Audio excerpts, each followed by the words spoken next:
Amen. Notre thème ce soir, c'est comment être rempli du Saint-Esprit. Amen.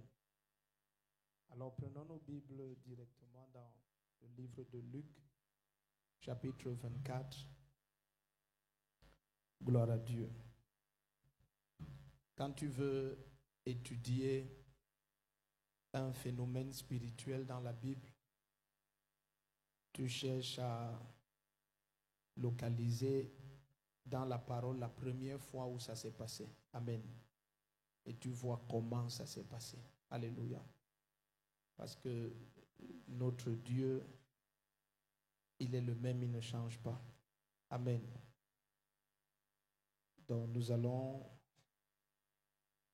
énormément nous épandre sur l'étude du Saint-Esprit parce que c'est capital. Amen.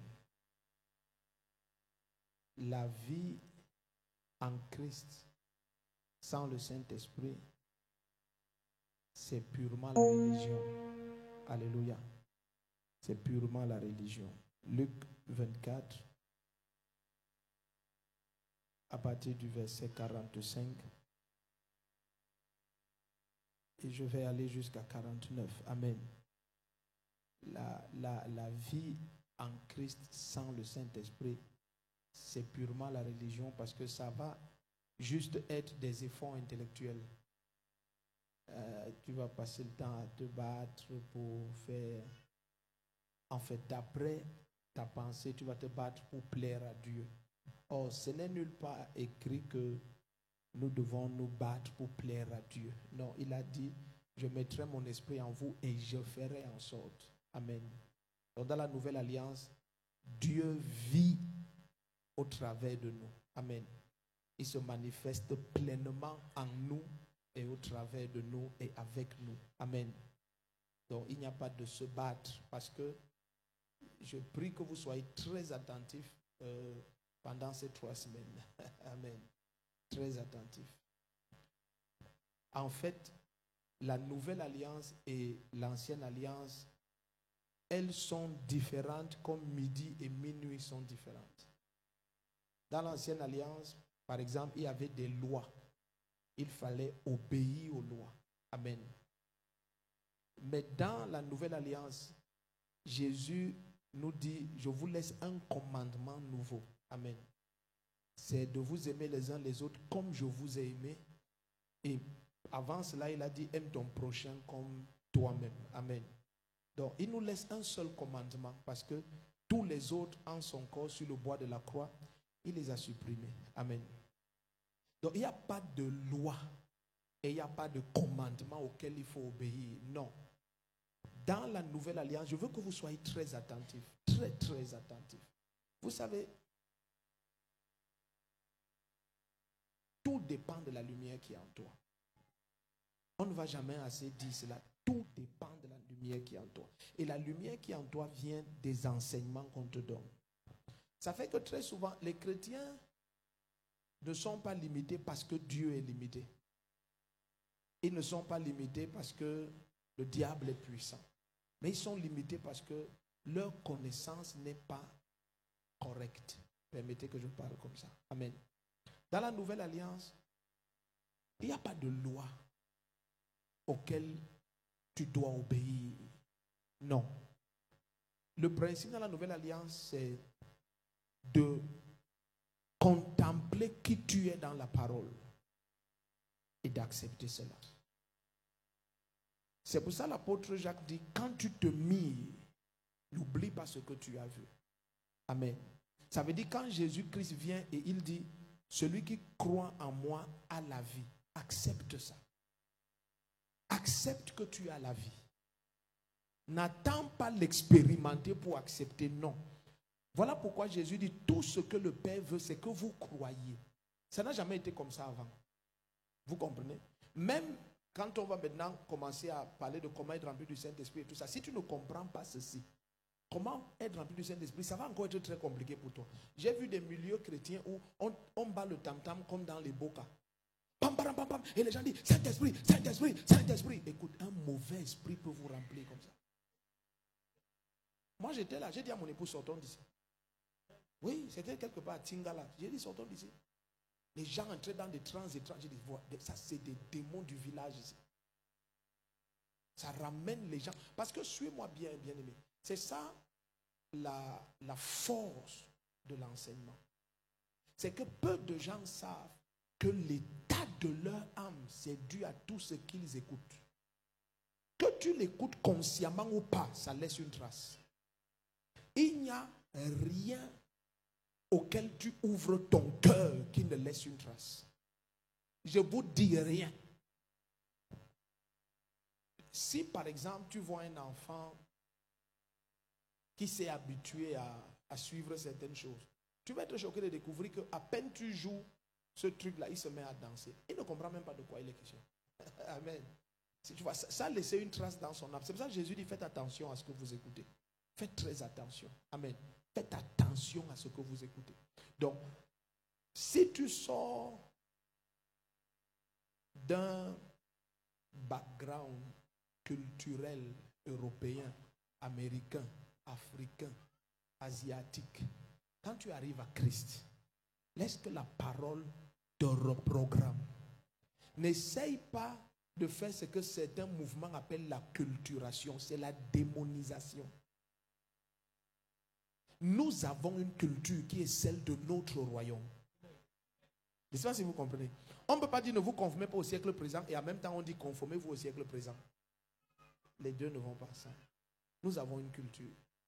Nous avons une culture jusqu'à avoir une langue. C'est pour ça que lorsque Dieu annonce la nouvelle création, il dit, c'est pas un peuple à la langue barbare que je vais m'adresser à vous. Donc Dieu annonce déjà comme ça qu'il y a un peuple qui va parler une langue qui n'est pas terrestre. Et l'apôtre Paul va venir dire, si je vous parle en langue, je suis pour vous un barbare. Est-ce qu'on est ensemble ici? Donc nous avons une langue. Nous sommes dans un royaume où il y a une langue. Et l'esprit qui donne cette langue donne aussi la capacité d'interpréter cette langue. Je ne sais pas si on est ensemble. Donc nous ne sommes pas comme des... Jésus dit, le monde vous hait parce que je vous ai choisi du monde et vous n'êtes pas du monde. Donc c'est pour ça qu'ils ont de la haine, parce qu'ils se souviennent que mais nous étions parmi eux là. Comment maintenant nous disons que... C'est pour ça qu'ils disaient à Jésus, comment tu dis que tu viens d'en haut? Ton père, ce n'est pas Joseph, ta mère, c'est Marie ici. Comment tu dis que tu viens d'en haut?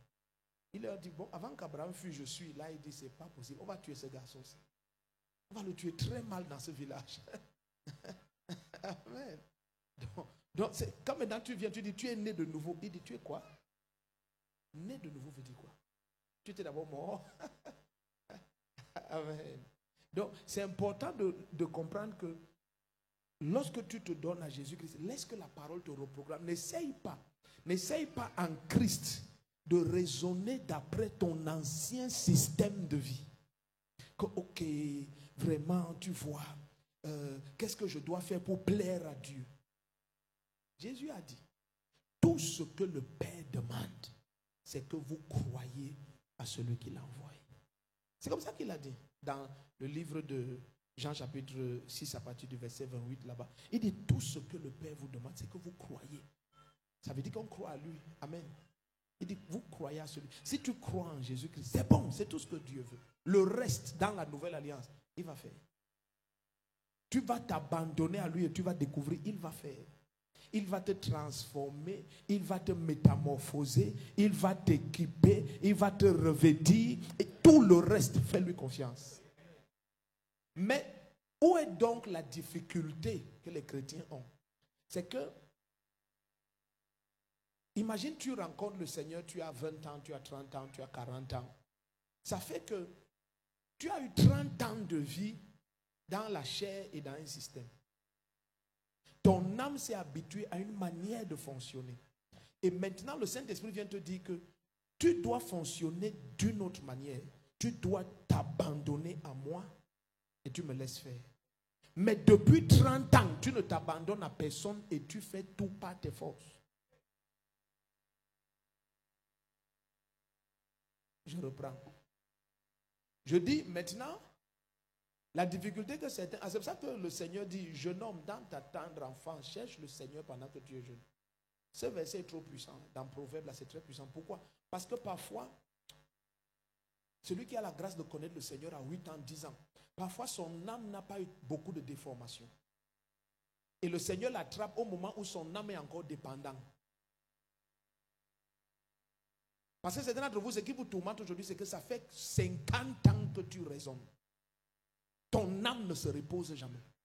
Ce qu'on appelle repos là, tu ne sais même pas comment on écrit ça. Parce que tu raisonnes en permanence. Tu réfléchis en permanence. Ce n'est pas des réflexions sur la parole, ce sont des inquiétudes.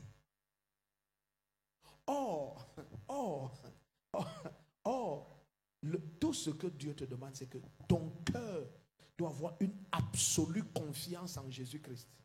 C'est ça qu'on appelle la foi. Vous comprenez un peu? La foi n'est pas quelque chose de complexe. C'est pour ça que Jésus dit à Pierre, où est ta foi? Dans Matthieu 14, lorsque Pierre a considéré le vent comment on appelle ça, et les vagues, et puis il a commencé à se noyer. Jésus dit, mais où est ta foi? Donc, ce n'est pas quelque chose de compliqué. Ça veut dire, où est ton assurance en ma parole? Parce que je t'ai dit, viens. Et puis tu es sorti sur cette parole. Et puis tu as eu le zèle de mettre les pieds sur l'eau. Et tu as découvert que tu as fait quelque part quand même. Maintenant, pourquoi est-ce que la bourrasque se lève et le vent souffle et tu paniques au point où tu t'enfonces? Est-ce que tu as oublié le viens? Tu devais continuer à dire, Jésus m'a dit viens. Jésus m'a dit viens. Tu comprends un peu? Mais lorsque tu t'es pendant 40 ans habitué à fabriquer ta vie toi-même, maintenant quelqu'un vient te dire, tout ce que tu dois faire, c'est de croire en moi. Beaucoup de chrétiens croient que c'est trop facile de croire. Je vous dis la vérité, c'est trop difficile de croire pour cette génération-ci. En fait, la seule chose que Jésus dit que est-ce qu'il va retrouver quand il reviendra, c'est la foi. Dans Luc 18, verset 8, Jésus dit, et le Fils de l'homme, quand il reviendra sur terre, trouvera-t-il? C'est tout. C'est la seule chose. Parce que l'humanité, les hommes inconsciemment livrent leur âme à la destruction de façon quotidienne. Amen. Au point quand tu viens dire à quelqu'un tout ce que Dieu faisait que tu crois, il te dit seulement comme ça, il n'y a pas quelque chose à faire, il n'y a pas, donne-moi des psaumes, donne-moi des trucs à faire, il n'y a pas, donne-moi les trucs, je veux les trucs, il n'y a rien à faire. Je dis, hey, ah bon? Oui. Ton cœur doit seulement avoir une confiance absolue. Une confiance pleine et entière. Voici ce que Jésus a dit, c'est ce qui est. Qu'est-ce que Jésus a dit? Jésus a dit, celui qui le suivra ne marchera jamais dans les ténèbres. C'est tout. Vraiment, je crains pour toi que les ténèbres t'envahissent. Ce n'est pas possible. Donc, comment tu es si sûr de toi? Parce que Jésus m'a dit que les ténèbres ne m'envahiront jamais. Est-ce que tu comprends? C'est quand ton cœur entre dans ce genre de repos uniquement sur la base de la parole que ça devient facile maintenant de te parler de comment être rempli du Saint-Esprit. Pourquoi je dis ça? Parce que ces gens qui vont se retrouver dans une chambre haute tout à l'heure dans Acte 1, ce sont des gens d'une absolue confiance. Il faut que je vous explique quelque chose. Parce que sinon tu vas dire que mais pasteur, moi aussi je suis allé dans la chambre haute. Je me suis enfermé dans une maison en étage parce que pour que ce soit haut à l'étage. Et puis moi aussi j'ai prié. Et on va essayer de compter là. Et puis moi aussi j'ai prié. Comment j'ai aussi prié pendant pratiquement 9 jours. Rien ne s'est passé. Parce que si tu essaies d'étudier la parole, Jésus est offert à la Pâque et le Saint-Esprit se manifeste 10 jours plus tard pratiquement à la Pentecôte. Amen. Tu comprends un peu de quoi je parle? Ok. Donc maintenant si tout ça est fait comme ça, n'est-ce pas? Gloire à Dieu. Ça veut dire que pendant les 50 jours qu'il y a eu entre la Pâque et la Pentecôte là, Jésus s'est manifesté aux apôtres pendant 40 jours. Pendant les 40 jours, il se manifeste. Après, il est transladé. Amen. Donc, entre le moment où il est translaté et la Pentecôte, il n'y a plus que 10 jours. Puisque la Pentecôte se fête le 50e jour. C'est pour ça qu'on appelle même ça Penta. C'est la fête du 50e jour après la Pâque. Donc maintenant, ils sont restés à la chambre haute maximum 10 jours. 9 à 10 jours. Amen. Donc maintenant, toi aussi, tu peux aller t'enfermer dans une maison en étage pendant 9 à 10 jours. Et puis tu es choqué, rien ne se passe. Parce que Dieu, qui ne fait pas exception de personne, veut d'abord que tu connaisses quel est l'état de cœur de ces gens. Hein? Ces gens, d'autres disent qu'ils étaient 120, d'autres, il n'y a aucune preuve nulle part qu'ils étaient 120. Vous comprenez un peu? Non, je vais vous expliquer pourquoi les gens me disent 120, les 120 étant non. Ce n'est pas comme ça que c'est révélé. Amen. Mais dans tous les cas, ils étaient rassemblés là-bas. Et puis, quel que soit le nombre, ces gens qui sont là-bas sont des gens d'une foi extrême. Parce que voici un monsieur qui meurt. Et puis, nous étions là. Et il est mort, on l'a vu mourir. Et on l'enterre. On a suivi quand même le cortège qui l'amène jusqu'au cimetière. On a vu comment on roule la pierre. Et puis, quelques jours après, la personne revient encore dans une chambre où nous sommes en train de manger. Et les portes sont fermées avec les fenêtres. Et le gars est debout au milieu de nous. Et il dit bonsoir. Et chacun regarde la porte et les fenêtres et il se regarde.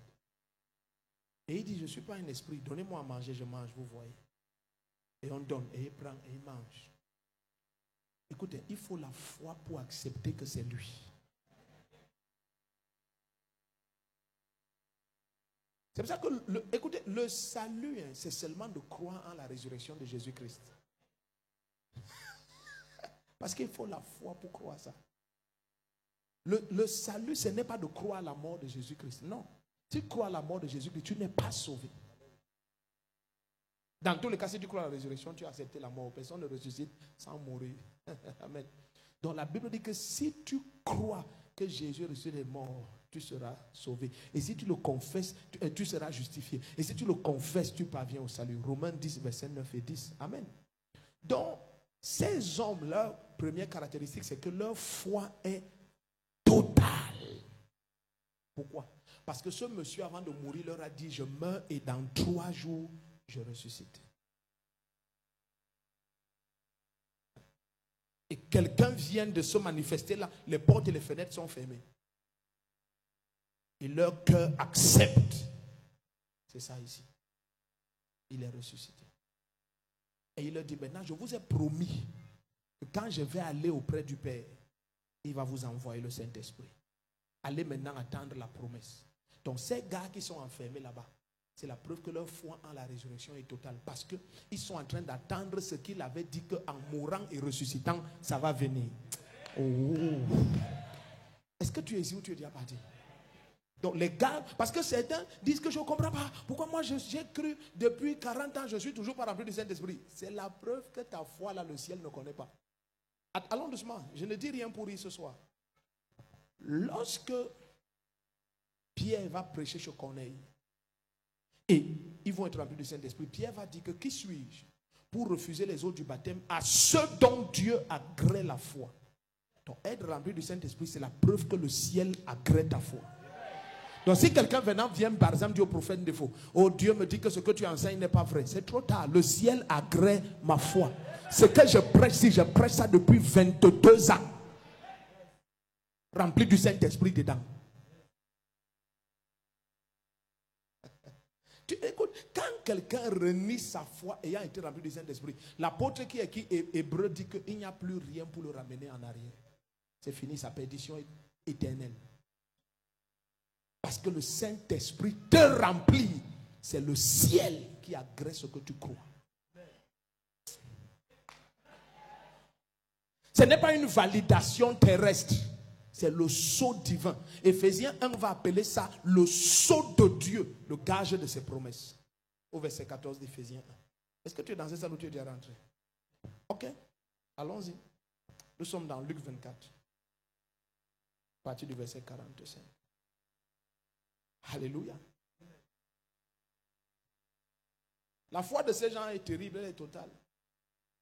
Si tu entres là où ils sont rassemblés, tu leur dis, vous faites quoi ici? Il dit, nous attendons le Saint-Esprit. Quoi? Nous attendons le Saint-Esprit. Ah bon? Ça veut dire quoi le Saint-Esprit? Il dit non, parce que Jésus est ressuscité et il nous avait promis que quand il va partir, il va nous envoyer, le Père va envoyer le Saint-Esprit en son nom. Donc c'est ça que nous attendons comme ça, la promesse qu'il a faite. Et donc vous croyez qu'il est ressuscité? Ah, nous ne croyons même pas, nous sommes les preuves. Waouh! C'est pour ça que quand ils vont être remplis du Saint-Esprit, l'apôtre Pierre va dire, Jésus que vous avez crucifié est ressuscité et nous sommes témoins. Être témoin de sa résurrection ne veut pas dire qu'ils étaient là physiquement. Non, tu te souviens que il a fallu que cette dame court vers les apôtres pour leur annoncer que Jésus est ressuscité. Donc physiquement, il n'était pas là. Mais Pierre, quand il va se tenir devant le Sanhédrin, il va dire Jésus que vous avez crucifié est ressuscité et nous sommes témoins. Pourquoi il dit nous sommes témoins? Parce qu'il dit maintenant, regardez, ce qu'il avait promis qui allait se passer après sa résurrection. Voici sa raboko chete que les brakati yabakata broto. Donc il dit ce que vous appelez l'ivresse de vin, c'est la preuve de sa résurrection.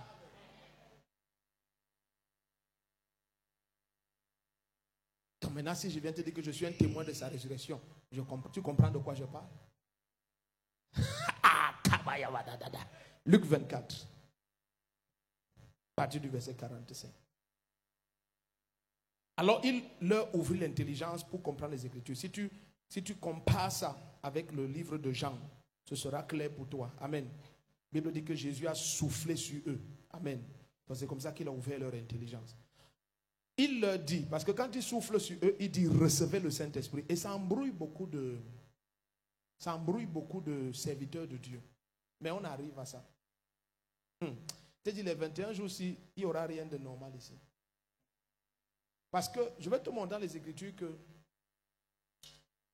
c'est une malcompréhension qui fait que les gens croient qu'il y a un don de parole de connaissance et il y a un don de parole de sagesse. On enseigne ça dans l'église depuis plus de 2000 ans. Mais c'est une malcompréhension. Et je vais te montrer ça simple dans la bouche de Jésus et dans toutes les Écritures, de Genèse à Apocalypse. C'est une malcompréhension. Il n'y a que le don de prophétie qui se manifeste avec la connaissance et la sagesse. Ça n'aurait même pas dû être traduit parole de. Parce que ce qui est mis parole de connaissance, ça peut aussi être phrase de connaissance, discours de connaissance. Ceux qui ont interprété ont choisi de dire parole de connaissance. Mais ce n'est pas ça le vrai sens. En tout cas, tu vas seulement lire. Il ne faut pas que ce soit une polémique. Donc quand Jésus souffle sur eux là, et il dit, recevez le Saint-Esprit. La Bible nous montre qu'il a ouvert leur intelligence. Est-ce que tu es sûr que tu es ici?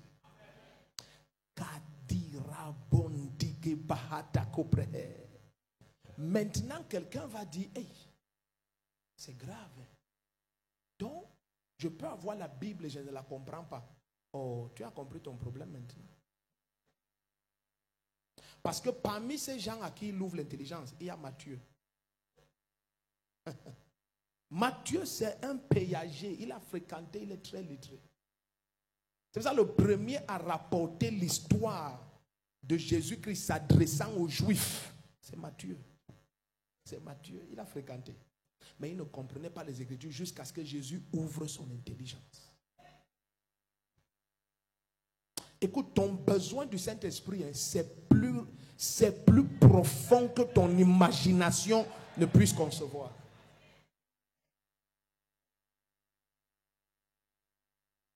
Alors, c'était une parenthèse parce qu'on va arriver à ça. Quand on va arriver à qu'avons-nous en Christ? Amen. On va arriver à ça. Alors, il leur ouvre l'intelligence pour comprendre les Écritures. Verset 46. Il leur dit, ainsi il est écrit que le Christ souffrirait, qu'il ressusciterait d'entre les morts le 3e jour, et que la repentance en vue du pardon des péchés serait prêchée en son nom à toutes les nations, à commencer par Jérusalem. Vous en êtes témoins. Verset 49. Et voici, j'enverrai sur vous ce que mon Père a promis, mais vous, restez dans la ville jusqu'à ce que vous soyez revêtus de la puissance. Ok, allons dans Acte 1. Alléluia. Habaro sebrehita koria habado sike bahata. Limbro to korahade sebrehe. Kavarabada shada. Limbro to korababayaba. Hey. Tu vois, pendant que je te partage comme ça, le Seigneur ouvre ton intelligence. Sokoto brahade shikaparabades. Regarde acte 1.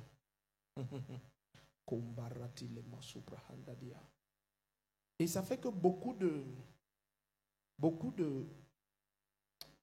malcompréhension se multiplient sur un sujet, ça te crée plus de mal que l'ignorance. Vous savez, ignorer un sujet et le mal comprendre, les dangers sont différents. Quand un enfant ne connaît pas le danger du courant, quelle que soit la manière que ça traîne à la maison, il est très relax. Hein? Mais celui qui connaît le danger du courant et le mal comprend, le gars est en train de puiser un seau d'eau pour laver le sol avec les mèches de courant partout au sol. Oh, ils n'ont pas compris. Je dis, la quasi-totalité du temps, la malcompréhension crée plus de dégâts que l'absolue ignorance. Amen. Je te dis, c'est pour ça que tu vois certains chrétiens qui ont la conscience, parce qu'on les a enseignés comme ça, ils ont la conscience qu'ils ont un prix à payer pour la présence de Dieu. Donc, ils vivent en payant un prix pour la présence de Dieu. Oh, Jésus a déjà dit, je suis avec vous. Je te dis que les choses les plus pénibles sur la terre-ci, c'est par exemple d'essayer de t'asseoir sur la chaise où tu es assise là. Tu peux faire ça toute ta vie. Tu es déjà assis là. Accepte que tu es assis là. Si tu refuses que tu es assis là et tu essayes de t'asseoir sur la chaise où tu es assise, tu vas essayer ça toute ta vie. Et tu vas finir par conclure que Dieu ne t'aime pas. Pourquoi tu essayes alors depuis ça ne réussit pas? Non, accepte ce qui est déjà fait. Tu es assis sur la chaise. Tu ne peux pas imaginer combien ça va être pénible de porter la chemise qui est sur toi. Ça va être pénible. Parce qu'il faut que tu acceptes que c'est déjà sur toi. Mais maintenant, si tu refuses que c'est sur toi et tu payes le prix pour que ce soit sur toi, c'est déjà sur toi. Ça va être pénible. Donc c'est pour ça que tu vois ce genre de chrétiens, ce n'est pas le diable qui est leur problème. C'est une malcompréhension. Donc tu vois, ils prient. Et quand tu es un enfant, tes malcompréhensions ne sont pas un problème parce que le Seigneur sait que tu es un enfant. Mais avec le temps, tu dois grandir. Est-ce que vous comprenez un peu? Avec le temps, tu dois grandir. C'est pour ça que quand l'apôtre qui a écrit Hébreu parle, il dit avec le temps, vous auriez dû être des maîtres. Donc pour dire qu'avec le temps, il y a un certain résultat qui doit être en place. Hein? Si tu lis même dans Ésaïe 5, il dit avec le temps, mon champ devrait porter du fruit. Si tu lis même dans Galates 4, il dit avec le temps, tu ne devrais plus être un immature. Donc il y a un facteur de temps et de croissance dans ta marche chrétienne et de résultats précis. Mais lorsque la lumière qui est en toi n'est pas la bonne, donc tu vois, même les serviteurs de Dieu surtout, ils payent des prix.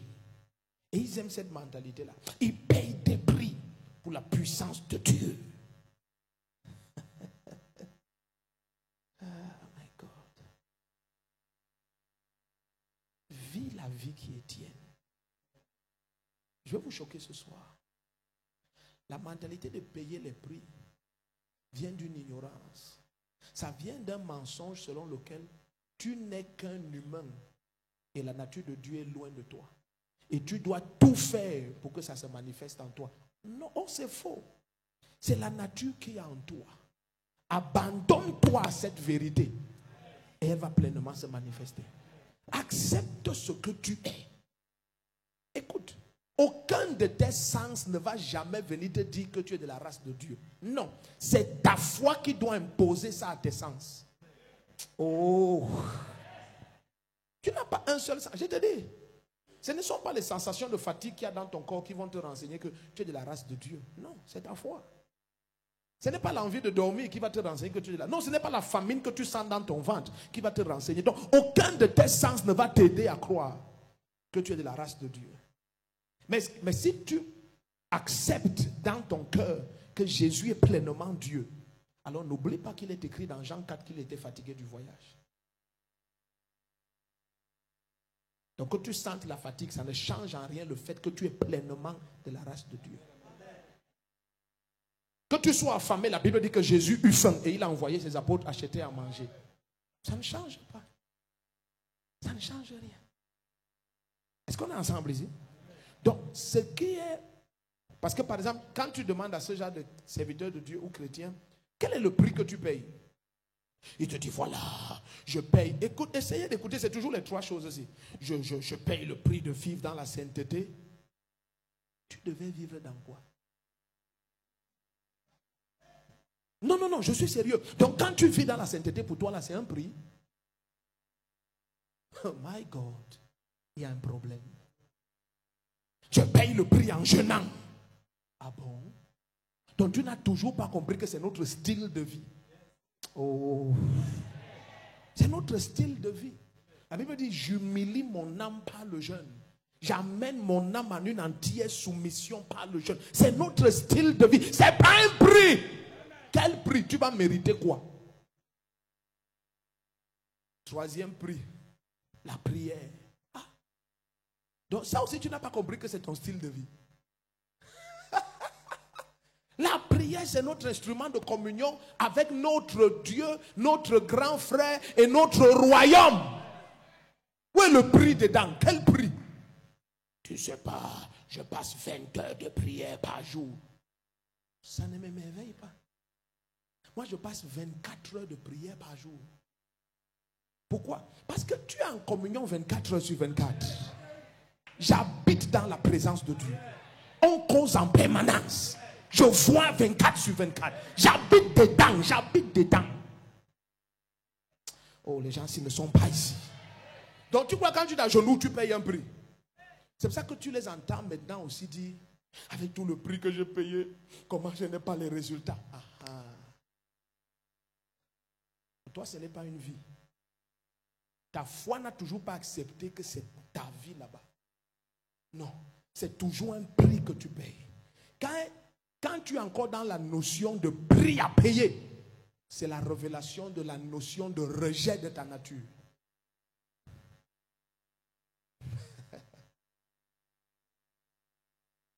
Un chien qui aboie ne paye pas un prix. C'est sa nature. Un singe qui saute sur les arbres ne paye pas un prix. C'est sa nature. Ils sont là ici.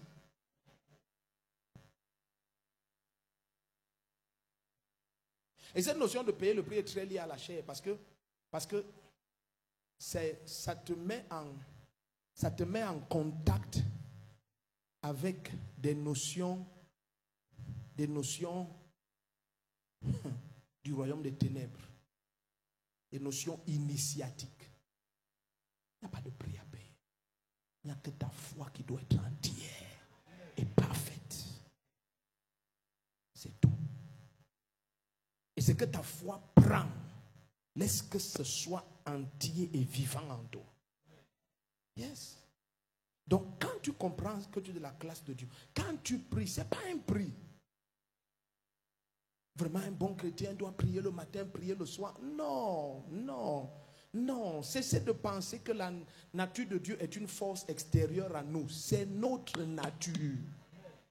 Il n'y a pas d'un bon chrétien. Tu ne peux pas être un mauvais chrétien. Si tu es né de Dieu, tu es né de Dieu. Si tu n'es pas né de Dieu, tu n'es pas né de Dieu. C'est aussi simple que ça. Il n'y a pas bon, mauvais. Comprends simplement que c'est ta vie que de communier avec le Père. C'est ta vie. De la même manière qu'un poisson qui vit dans l'eau ne paye pas de prix. C'est ça. C'est sa nature qui commande qu'il vive dans l'eau. C'est notre nature qui commande que nous vivons dans la prière. Oh God. Tu imagines un poisson qui sort de l'eau, il dit que depuis que je paye le prix ici, je nage dans l'eau depuis 20 ans et puis je n'ai toujours pas... Tu lui dis pardon, sors de l'eau. Oui, un chrétien dit, depuis que je paye le prix, je vis dans la sainteté, je prie, rien ne change dans ma vie. Ok, vis dans le péché. Est-ce que tu comprends ce que tu es en train de dire? Ce que tu dis n'a aucun sens. Tu vois, mais ton ignorance donne un grand sens à ce que tu dis devant d'autres ignorants. Oh, c'est vrai, le frère.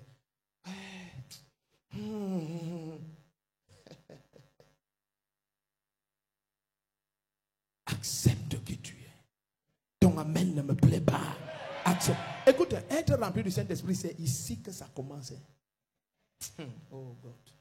Si ici là est mal compris, par miséricorde, Dieu va toujours te remplir du Saint-Esprit. Mais tu vas découvrir que maintenant, pour vivre, parce qu'après avoir été rempli une fois, le désir de Dieu, c'est que tu vives 24 heures sur 24, tous les jours de ta vie, permanemment rempli du Saint-Esprit. Or, tous ceux qui ont une malcompréhension, ils peuvent être remplis une fois. Mais pour être permanemment remplis, ils ne parviennent jamais. Parce qu'ils passent le temps à se lever et tomber, se lever et tomber, se lever et tomber. Parce que toute leur vie, ils payent le prix pour être ce qu'ils sont. Toute leur vie. Ce que tu dois rejeter, ce sont les mensonges qui ont été établis en toi hier. Ce sont les mensonges. Jésus est la véritable lumière qui vient dans le monde et éclaire tout homme. Ça veut dire qu'avant que Jésus ne vienne, tout ce que tu connaissais de l'humanité, ce n'était rien que du mensonge. Est-ce que tu es ici? Yes, on te dit non, tu sais, un homme ne peut pas vivre dans ce monde dans la sainteté. Un homme ne peut pas vivre dans ce monde dans la pureté. Jésus a montré que c'est faux. Tu peux être dans ce corps de chair et loin de toute iniquité pendant 6000 ans sur terre. Ta foi doit accepter ça. Il t'a fait selon ta foi. Maintenant, si on t'a mal enseigné et tu crois que tu dois te battre, parce que tu vois un bon chrétien se battre, essaye de faire de ton mieux pour ne pas vivre dans le péché. Fais de ton mieux pour garder ta vie de prière. Donc, tu as même tes vies de prière. Donc tu as tes vies de non-prière aussi. Oui. Tu sais, ma vie de prière va mal. Tu as déjà suivi ce langage-là? Vraiment, mon pasteur, ma vie de prière. Quand j'écoute ça, je sais déjà d'où tu viens. Tu as été mal enseigné. Il n'y a pas de vie de prière qui puisse aller mal. C'est ton style de vie que de prier. Donc si tout d'un coup, tu ne sens pas la petite d'être avec ton Père dans l'intimité de sa... Nous avons un accès libre. Hein? C'est libre. Donc Dieu, au travers de la prière, nous avons un accès libre par le Saint-Esprit. Libre. Donc si tu ne prends pas plaisir à goûter cet accès 24 sur 24, je ne sais pas d'où tu viens. Le poisson prend plaisir à l'eau. Le poisson, il prend plaisir. C'est là où il s'exprime au mieux. Tu as vu un poisson sortir de l'eau et il dit au pêcheur, écoute, je suis fatigué de l'eau, sors-moi d'ici. Non. Même les poissons qui peuvent vivre 50 ans sont 50 ans dans l'eau. Comment tu es né de Dieu et tu dis que tu as des moments où tu ne sens pas l'envie? Écoute, suivez-moi bien haut, parce que là où je vais, c'est tellement facile, mais tu vas découvrir que tu as été très mal programmé par trop d'enseignements que tu as écouté à des endroits très étranges. Donc, on t'a éduqué avec la mentalité du prix à payer. Prix à payer. Ce que tu essayes de payer comme prix là, c'est simplement ta nature. Quand tu vas accepter ça comme ça, tu vas paralyser ta chair. Ce dont ta chair voulait se glorifier, que je me sens supérieur au frère tel parce que je prie plus que lui. Tu as déjà vu ce genre de personnes? Ils ont été mal enseignés. Et tu as vu le résultat de ces mauvais enseignements. Leurs fruits prouvent que ça ne vient pas de Dieu. C'est l'orgueil, vantardise, sensation de mérite. C'est pour ça que tu vas voir certains, ils te disent que oui, ton cas si... donne-moi 3 jours, on revient dans 3 jours. Il va d'abord, il jeûne, il prie. Quand maintenant sa conscience et sa chair se sentent satisfaits des œuvres qu'il a faites, il dit, ok, viens, on prie maintenant.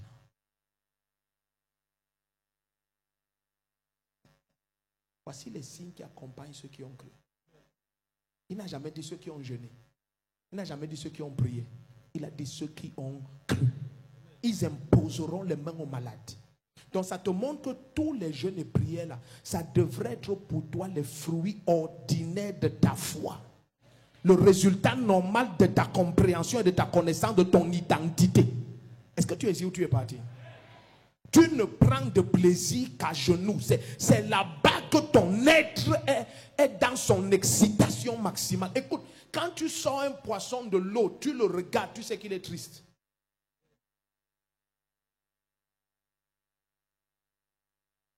Donc, un chrétien qui a la bonne compréhension de Christ, tout ce qu'il aime, c'est la parole et la prière.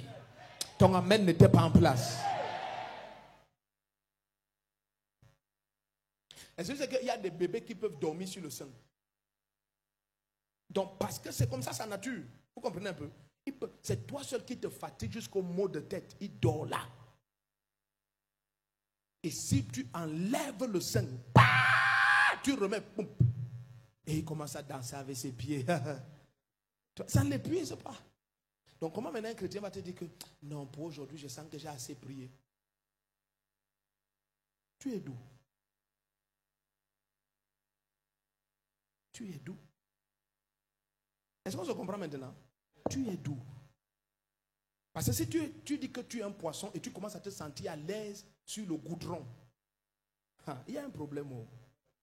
Il y a un souci que tu deviens le bifaga. Ok, avançons. Ok. Acte 1. À partir du verset 12. Alors, ils retournèrent à Jérusalem depuis le mont appelé des Oliviers, qui est près de Jérusalem à la distance d'un chemin de sabbat. Ça veut dire un peu moins d'1 kilomètre. Amen. La distance qui était permise sous la loi pendant le sabbat. Quand il fut entré, il montait dans la chambre haute, ça veut dire la dalle au-dessus du lieu, où il se tenait d'ordinaire. Donc c'était leur style de vie. Et c'était Pierre, Jean, Jacques, André, Philippe, Thomas, Barthélemy, Matthieu, Jacques, fils d'Alphée, Simon le Zélote, Jude, fils de Jacques. Tous d'un commun accord persévéraient dans la prière. Avec les femmes, avec Marie, mère de Jésus, et avec ses frères. Amen. Donc, on ne vous trompe plus, ses frères, ce sont les apôtres. On a cité les apôtres avant. Amen. Il avait les frères, même père, même mère. Tous d'un commun accord persévéraient dans la prière avec les femmes, avec Marie, mère de Jésus, et avec ses frères. Donc, ils étaient là. Ils persévéraient dans quoi?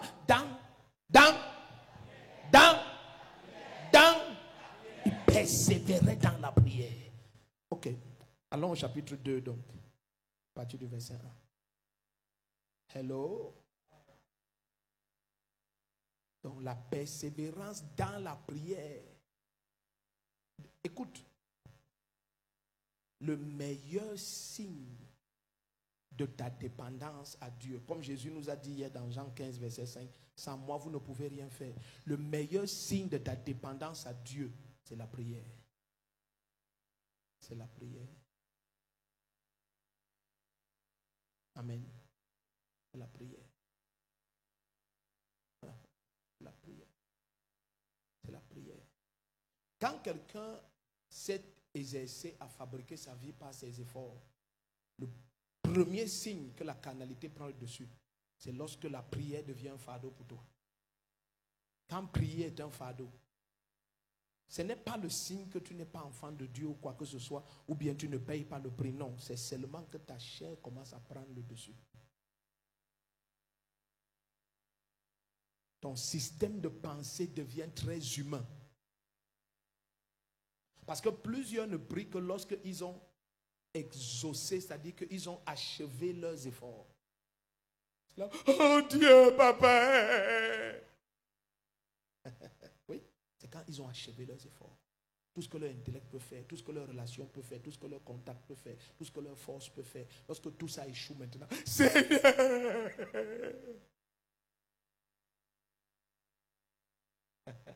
Or, tout ce que Dieu nous a donné par grâce, le Saint-Esprit nous révèle cela. Comment? Pas le même moyen qu'il révélait à Jésus. Écoutez, quelqu'un qui comprend ce qu'on va partager pendant ces 3 semaines, écoute, tu seras différent jusqu'à ça va t'effrayer. Tu sais, quand tu connais qui tu es, quoi que ce soit qui vienne contre toi, il n'y a aucune, je ne sais pas comment vous dire ça autrement que comme je vais dire, il n'y a aucune pensée qui se lève en toi d'aller chercher quelqu'un. Je vais vous choquer. Ça ne m'est jamais arrivé de chercher quelqu'un qui va prier pour moi. Jamais. Même pas une fois dans ma vie. J'ai dit jamais. Jamais. Tu es trop conscient de la présence de Dieu. Tu es trop conscient. Quand tu t'ajoutes, tu sais, même s'il y a quoi, tu sais que sa parole dans ta bouche est comme une épée à double tranchant. Tu vas tuer le cancer là dans ta chambre. Oh. Comme il a fait l'erreur de venir vers le temple du... Écoute, c'est difficile pour moi quand je prie, par exemple, de dire... Je ne sais pas si ça m'est arrivé. C'est pour ça que je ne dis pas que ce n'est jamais arrivé, mais c'est difficile. Peut-être même ce n'est jamais arrivé, mais c'est difficile dans tous les cas. De ma journée comme ça, dire Seigneur, protège ce corps. Ah, c'est comme si j'ai péché. Ce n'est pas mon corps. Protège ton temple dans lequel tu me fais habiter. C'est toujours comme ça, normal. Protège ton temple dans lequel tu me fais habiter. Garde ton temple, ô Dieu, dans lequel tu me fais habiter. Est-ce que tu es ici? Donc, lorsque quelque chose attaque ça, ce n'est pas Seigneur, je suis malade. Non, ton temple, quelqu'un visite. Et la personne ne vient pas de toi. S'il te plaît, souviens-toi de ce que tu dois faire. Massacre-le. Massacre-le. Massacre-him. Est-ce que tu es ici ou tu es parti? Mais si tu as la conscience de la chair, Seigneur, mon corps a ton. Quand je t'ai dit que ça c'est mon temple, tu es toujours en train de réclamer ce qui ne t'appartient pas. Et tu veux qu'on discute ça ensemble. Tu dis c'est mon temple, tu dis c'est mon corps. Je dis c'est mon temple, tu dis c'est mon corps. Ok. Alléluia. Mais quand ta foi accepte la parole, même ton langage et ta conscience, elle est différente. Suivez-moi. C'est pour ça que le Seigneur nous a dit l'autre jour, quand on partageait sur la série de comment éduquer les enfants et tout ça. Quand tu t'entraînes dans une certaine direction, c'est impossible de t'en écarter. C'est Dieu qui dit ça. Il dit, entraîne l'enfant sur le chemin qu'il doit suivre. Quand il grandira, Dieu te rassure, il ne s'en départira jamais. Entraîne-le. L'entraîner, ce n'est pas tenir sa main, l'amener à l'église. Ça, ce n'est qu'une conséquence de l'entraînement. Parce que tu l'entraînes et la maison de Dieu, c'est là où tu aimes être. Forcément, tu continues l'entraînement là où tu aimes être. Ce n'est pas là-bas qui est l'entraînement. Donc, entraîne l'enfant, entraîne-le, entraîne. Donc, tu t'exerces à entraîner cet enfant qu'on appelle ton âme. Tu formes ton âme jusqu'à quand tu te surprends penser l'échec. Tu dis, hey, tu vas où, petit garçon? Hey! Consciemment, les gens t'écoutent, disent, tu parles à qui? Je sais à qui je parle. Il y a un enfant qui se mal comporte. Tu éduques ton âme. Parce que c'est ton esprit seul qui est un avec le Saint-Esprit. Ton âme a besoin de réformation complète par la parole. Ton âme est un enfant qui doit être éduqué. Éduque-le. Et ne le laisse pas être formé par la télévision, les journaux et les magazines. Parce que beaucoup d'entre vous, cet enfant qu'on appelle ton âme, c'est un délinquant. Il est formé par les films et les journaux où on raconte tous les problèmes de la terre. Il y a des journaux, tu écoutes, à la fin, ton âme est triste. Oh, un immeuble est tombé à Shanghai, 400 morts. La terre a tremblé à Kuala Lumpur, 6000 morts. Oh, le tsunami a tué 200 000 personnes. Un immeuble est tombé à Douala, 14 morts. My God, my God. Yes. Get out. Ça, c'est quand ton enfant est levé dans la rue. Ça veut dire que ton âme est éduquée par les mondains. C'est les journalistes mondains qui éduquent ton âme. Quand tu t'assois et tu es éduqué tellement par eux que tu dis, les temps sont durs de nos jours. Hein. Tu as vu le résultat de l'éducation d'un délinquant? Éducation de la rue. Regarde comment tu parles. Un enfant de Dieu, éduqué loin de la maison de ton père. Un délinquant total. Vraiment, les temps sont compliqués. Hein. De nos jours, l'argent ne vaut plus rien. Quand quelqu'un dépasse 30 ans, c'est qu'il a vécu de nos jours. Tu as vu, tu es un délinquant, tu as été délinquant. Tu parles quoi là? Tu vois, mais tu peux bien éduquer cet enfant qui est ton âme. Oh, ton amen. Tu l'éduques correctement. Amen. Tu l'amènes dans la parole et tu parles la parole. Et tu le forces à accepter ça. Tu dis, voici la route que tu dois emprunter. Et quand tu t'éduques comme ça, tu éduques ton âme comme ça, dans la parole et dans la présence de Dieu, tout d'un coup tu découvres que tu as de l'aisance à croire la parole. Tu as formé ton âme pour être soumise à la parole. Il n'y a pas de difficulté à croire en toi. Il n'y a pas de délinquance dans cet enfant. C'est un enfant obéissant. Quelqu'un comprend quelque chose ce soir? Ces gens qui sont dans la chambre haute, ils sont comme ça. Leur âme est d'une foi totale. Pourquoi? Quand ils entrent dans cette chambre, ils entrent 40 jours après la Pâque. Parce que dès que Jésus leur dit, allez, et puis je vais vous envoyer ce que le Père a promis. La Bible dit qu'ils sont partis. Et ils sont allés à Jérusalem, entrés dans la chambre haute. Donc ça veut dire que c'était 40 jours après que Jésus soit ressuscité, il se manifeste ainsi de suite et il est parti. Le premier jour de prière, rien ne s'est passé. Et ils sont encore restés là. Ils ont prié un deuxième jour, rien ne s'est passé. C'est le jour de la Pentecôte, ça veut dire 10 jours après l'ascension de Jésus. Que le Saint-Esprit va venir sur terre. Pourquoi la venue du Saint-Esprit ce jour est remplie de bruit? Parce que c'est la première fois qu'il va visiter la terre dans sa plénitude. Suivez bien, c'est pour ça que la Bible dit qu'un grand vent a rempli ce lieu. Le vent là-bas c'est pour dire pneuma. Le mot grec qui est vent, c'est le même mot qui est esprit, c'est pneuma. Donc un grand vent, un grand esprit, un grand souffle, c'est le même mot, a rempli la salle. Et c'est donc là où tous ont été baptisés dans le Saint-Esprit. Parce que c'était la première fois que des gens naissaient de nouveau après Jésus-Christ.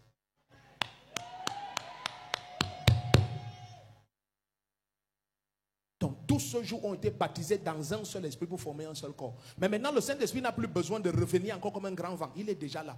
Et sa présence, d'après le livre d'Apocalypse d'Ésaïe 40, sa gloire et sa présence ont rempli toute la terre. Donc maintenant dès que tu reçois Jésus, il te baptise dans le Saint-Esprit. C'est lui qui baptise dans le Saint-Esprit. C'est lui. Afin que nous tous, nous formions un seul corps. Mais tu vois, une malcompréhension a voulu faire croire aux pentecôtistes que être baptisé dans le Saint-Esprit, c'est la même chose que être rempli du Saint-Esprit. Non. Être baptisé dans le Saint-Esprit, c'est la nouvelle naissance. C'est pour ça qu'après que le Saint-Esprit ait rempli la salle, après ça, maintenant, le Saint-Esprit va les remplir eux-mêmes. Il remplissait la salle pour qu'ils soient baptisés dans le Saint-Esprit. Et après ça, il les a remplis. Et ils se sont mis à parler en langue et à prophétiser. Tu n'es pas ici. La preuve, la deuxième fois où les gens seront remplis du Saint-Esprit, il n'y aura plus un grand vent. Pierre sera en train de prêcher et tous ceux qui vont croire, le Saint-Esprit va les remplir. Où est le grand vent? Il n'y a plus besoin d'un grand vent. Il n'y a plus besoin d'un grand vent. Parce que cette gloire a rempli toute la terre. Dès que tu crois que Jésus est ressuscité des morts, il te baptise, il te remplit. Si tu crois après, mais dès que tu reçois Jésus, il te baptise dans le Saint-Esprit. Nous sommes tous baptisés dans un seul esprit, 1 Corinthiens 12 à partir du verset 10, pour former un seul corps. Sinon, tu n'es pas membre du corps du Christ. Tu es ici où tu es parti. Assieds-toi, assieds-toi. Acte 2. Donc leur foi est totale. Premier jour, rien. Deuxième jour, ils prient. Troisième jour, ils prient. Et n'oublie pas qu'ils sont là dans une attente. Une attente sans délai. Attendez jusqu'à, ça ne veut pas dire jusqu'à n'est pas une semaine. Jusqu'à, c'est jusqu'à. Donc, ils sont là pour prier jusqu'à. Donc, quand tu désires être rempli du Saint-Esprit, tu dois être prêt à prier. Tu as tout compris.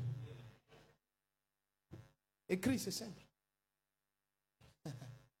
Comment être rempli du Saint-Esprit? Être prêt à prier jusqu'à. Être prêt à prier jusqu'à. Oh Seigneur, vraiment. Et pourquoi c'est si important? Parce que chaque fois que tu vas élever ta voix ou tourner tes pensées vers le Seigneur. Parce que un jour, on va enseigner sur certaines profondeurs de la prière. Tu vas découvrir que la prière n'est pas qu'en parole. Bon, laissons ça pour un autre jour. Donc maintenant, chaque fois que tu vas tourner ton cœur, tu vas tourner tes paroles ou tes pensées en prière, il faudrait que tu comprennes que la majeure partie du temps, si tu n'as pas discipliné l'enfant qu'on appelle ton âme, parfois tu peux prier pendant 3 heures et ton âme n'est toujours pas en train d'aller dans la direction de ta bouche. Ton âme ne fait que se balader dans tes inquiétudes. Ça te montre que c'est un enfant qui est encore délinquant. Tu l'as mal élevé. Tu l'as trop laissé s'habituer à n'importe quoi. Donc maintenant, il est trop indépendant. Tu connais un enfant délinquant? Très indépendant. Assois-toi ici, je ne m'assois pas. Et tu crois qu'il blague? Il ne s'assoit pas. Et il reste comme ça devant toi, il ne m'assoit pas. Tu ne touches plus ça. Il touche comme ça. Oui, tu n'as jamais vu le genre là. Souvent, ils ont un front comme ça. Je vous ai dit que, écoute, un jour j'ai vu un enfant rentrer de classe, j'ai respecté les parents. Parce que le lendemain, il a encore repassé, ça veut dire qu'on ne l'a pas tué. Le jour de la rentrée, oh God, Fada et Kabro Hizibahata. Là, Zimeyon, il y a une route là, c'est pas il y a goudronné, on a goudronné maintenant. Ça passe là, il y a les hôpitaux là-bas et tout ça. Le gars rentrait, premier jour de la rentrée, j'étais là comme ça, il y a des années. Oui. Et son papa le ressemblait. Quand j'ai vu son père, j'ai compris. Le gars, tu ne vas pas croire, mais c'est vrai. Son sac, je pense que j'avais vu ça avec la maman. Le gars va arrêter son sac comme ça, dans la boue. Je dis, j'étais là, dans la boue. Sa tenue, on ne sait pas où c'était passé. Il y avait les chaussettes. Et les chaussettes comme ça, il marche depuis plus d'1 kilomètre peut-être. Bien aimé, essaye d'imaginer cet enfant. Le gars était comme un martien, c'est-à-dire God of Heaven. Et il était un petit, peut-être il était, je ne sais pas, silk préparatoire. Et il traînait tout ça comme ça, fra. Quand je l'ai regardé, j'ai dit, Jesus Christ. Si son père ne se retient pas, il aura la AVC ici. Et certains, ton âme est comme ça, délinquant, c'est-à-dire difficile. Yes. Éduque l'enfant qu'on appelle ton âme, éduque-le consciemment. Amène-le sur la voie qu'il doit suivre. Dresse-le là-bas. Oh, marche ici. Hey. Ici. Amen. Le lendemain, je l'ai vu repasser pour aller à l'école. J'ai dit, il faut honorer les parents. Celui-ci là, on a eu le bas jusqu'à il s'est évanoui. Amen.